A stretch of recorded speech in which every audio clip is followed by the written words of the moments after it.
ভারতের প্রধানমন্ত্রী নরেন্দ্র মোদী চীনের তিয়ানজিয়ানে দুদিনের সফর শেষ করে সোমবার রাতে দিল্লি ফেরেন। তিনি চীনের সাংহাই কোঅপারেশন অর্গানাইজেশন এসসিওর শীর্ষ সম্মেলনে অংশ নেন।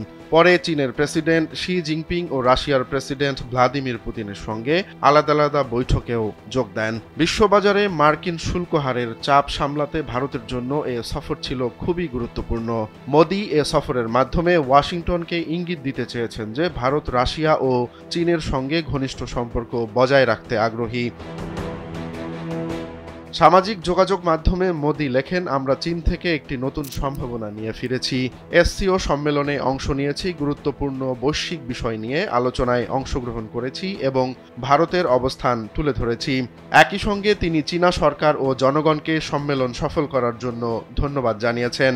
চীন, রাশিয়া ও ভারত দীর্ঘদিন ধরেই চেষ্টা করছে এসসিওকে মার্কিন নেতৃত্বাধীন ন্যাটোর বিকল্প হিসেবে প্রতিষ্ঠিত করতে। যদিও মোদী বারবার এ সম্মেলনে অংশ না নিয়ে পররাষ্ট্রমন্ত্রী এস জয়শঙ্করকে পাঠাতেন, তবে এবার তিনি নিজেই তিয়ানজিয়ানের সম্মেলনে যোগ দিতে ৭ বছরের মধ্যে প্রথম চীন সফর করেন। সফরের প্রথম দিনে শি জিনপিংয়ের সঙ্গে বৈঠক করেন মোদী। তিনি জানান, ভারত ও চীনের সহযোগিতা সমগ্র মানব জাতির জন্য কল্যাণ বয়ে আনবে। শি জিনপিং এ সময় ভারত ও চীন একসঙ্গে পথ চলার প্রত্যয় ব্যক্ত করেন।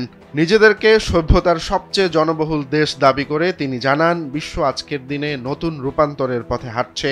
এই কঠিন সময়ে ভারত ও চীনকে ভালো বন্ধু ও ভালো প্রতিবেশী হয়ে একসঙ্গে এগোতে হবে। মোদীর সঙ্গে বৈঠকে শি জিনপিং আরও বলেন, ভারত চীন প্রতিপক্ষ নয়, বরং একে অন্যের সহযোগিতার অংশীদার। অন্যদিকে মোদী ঘোষণা করেন, দুদেশের মধ্যে সরাসরি বিমান পরিষেবা শীঘ্রই চালু হবে, যা দীর্ঘ ৫ বছর বন্ধ ছিল। এসসিও সম্মেলনের দ্বিতীয় দিনে মোদী, পুতিন ও শি জিনপিং একসঙ্গে সৌহার্দ্যের দৃশ্য উপস্থাপন করেন। তিন নেতার মধ্যে করমর্দন, আলিঙ্গন ও হাস্যরসিকতার মাধ্যমে অনন্য অন্তরঙ্গ মুহূর্তের সৃষ্টি হয়।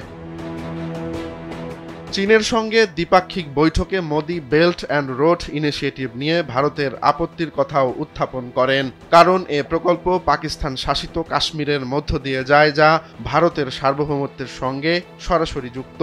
তিনি বলেন, সংযোগ তখনই অর্থবহ হয়ে উঠবে যখন তা সার্বভৌমত্ব ও আঞ্চলিক অখণ্ডতাকে সম্মান জানাবে। মোদীর বক্তব্য, ভারত ইরানের চাবাহার বন্দরের মাধ্যমে আফগানিস্তান ও মধ্য এশিয়ার সঙ্গে টেকসই সংযোগ স্থাপন করতে চায়। চাবাহার বন্দর মূলত ভারতের অর্থায়নে নির্মিত হচ্ছে। রোমান্স তালুকদার, কালবেলা।